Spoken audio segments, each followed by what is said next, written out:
July 1845. You are standing on the deck of a Royal Navy vessel, the salt wind of the Thames still lingering in the air. Crowds gather along the shoreline. Hats wave, handkerchiefs flutter. There is pride in their faces. You are aboard HMS Erebus. Beside you sails her sister ship, HMS Terror. Two bomb vessels reinforced with iron plating, steam engines fitted, supplies for 3 years, the finest officers of the British Empire. You are not merely sailing north, you are sailing into legend. The mission is clear. Discover and chart the Northwest Passage, a direct sea route through the Arctic, linking the Atlantic and Pacific Oceans, a shortcut to Asia, a prize that has tempted empires for centuries. Britain believes this expedition will succeed where others have failed. And as the shoreline fades behind you, you believe it too. You feel the certainty of civilization at your back. You feel the weight of glory ahead. You do not yet feel the ice.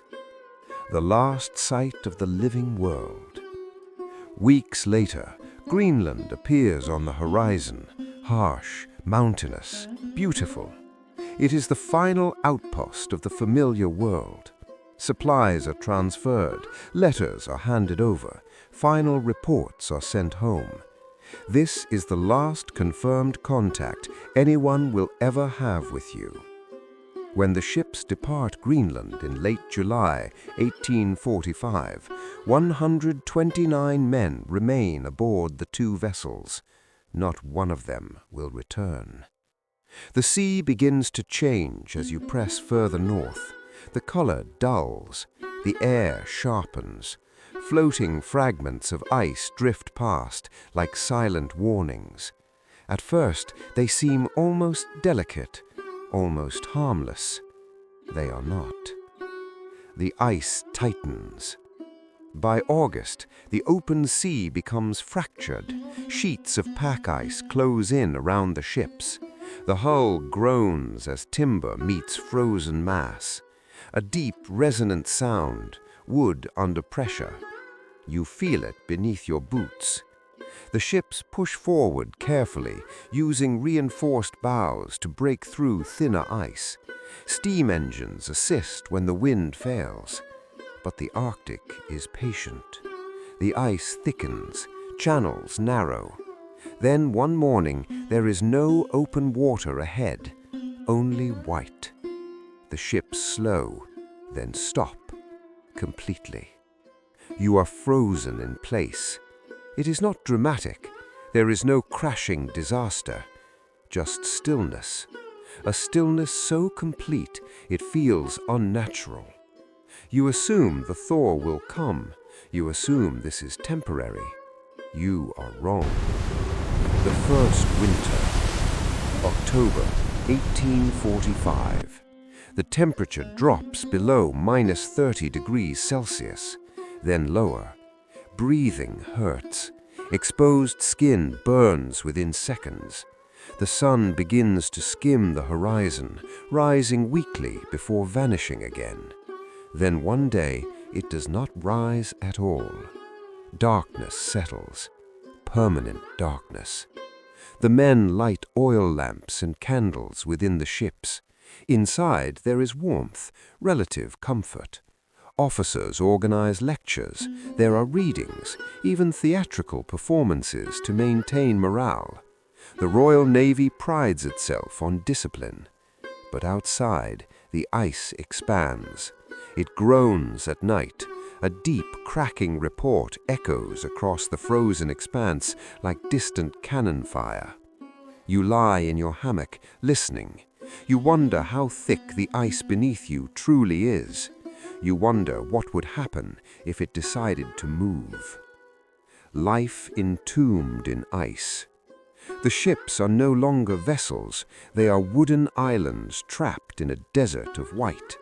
Inside, condensation freezes along beams.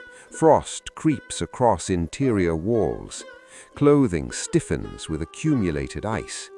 Fingers split at the knuckles. Every movement requires effort. And yet, the greatest enemy is monotony.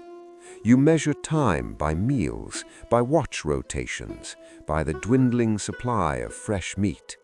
You read the same books twice. You rehearse the same conversations. You begin to feel as though the world has narrowed to timber walls and frozen silence. Outside, the Arctic does not acknowledge your presence. It does not threaten. It simply exists, unmoved. The Canned Miracle. The expedition carries a modern innovation: tinned food. Thousands of tins hastily supplied by a contractor eager to fulfill the Admiralty's order. Beef, soup, vegetables, preserved nourishment for years. It is meant to guarantee survival. At first, the meals are reassuring, solid, familiar. But gradually, something changes. Some tins leak, others taste metallic, a few are poorly sealed. You eat anyway. You must. What you do not know is that many tins were soldered hastily with lead. Tiny quantities enter your system daily, not enough to kill swiftly, enough to accumulate. Lead poisoning does not announce itself dramatically. It dulls, it clouds judgment, it weakens muscles, it alters temperament. You begin to feel fatigue that rest does not cure, irritability without cause, fog where clarity once lived, and you blame the cold. The endless night. November through February, no sunrise, no color. The Arctic night becomes psychological. Time distorts, sleep becomes fragmented, dreams grow vivid. Some men report hearing things beyond the hull, wind perhaps, or imagination. You step outside one night. Above you the aurora dances, green ribbons twisting across the sky. Beautiful, alien, silent. The ice reflects its glow. For a moment, the Arctic feels otherworldly. You feel very small. Then the wind rises again, and beauty becomes cruelty once more. The summer that never came. Spring 1846 arrives, or rather, the calendar insists that it has. The sun returns, light stretches across the horizon, temperatures rise slightly. You wait for cracking ice, for movement, for release. It does not come. The ships remain imprisoned. Another year passes. Scurvy appears, gums swell, teeth loosen, wounds refuse to heal. Men who once climbed rigging with ease now struggle to walk. Some grow quiet, withdrawn. Others become volatile. Arguments spark over minor grievances. Leadership becomes strained. The Arctic is not attacking you. It is eroding you. The second winter. By the end of 1847, your commander is dead. Others follow. Graves are carved into permafrost on King William Island. Simple markers, frozen earth. The ships creak under relentless pressure. You realize a truth few dare say aloud. You may never sail home. The decision to abandon ship. April 1848. After nearly 2 years trapped, the decision is made. The ships are to be abandoned. You step onto the ice. The cold hits harder than ever. You look back at Erebus and Terror. They were marvels of British engineering. Now they are monuments. You load supplies into small boats mounted on sledges. Heavy, far too heavy, but no one wants to leave anything behind. You begin walking south, across ice that stretches beyond sight. The march. Each step sinks slightly into snow. You pull rope, your shoulders burn, Your lungs ache. The wind slices through wool and canvas alike. Men collapse from exhaustion. Some are helped up, some are not. There is no soil to dig graves, only frozen ground. You move forward because standing still guarantees death, but forward offers no certainty either. Food dwindles, energy fades, decision-making deteriorates. The poison in your blood continues its silent work. The final desperation. Years later, search parties will find skeletons scattered across the ice. They will find boats inexplicably dragged miles inland.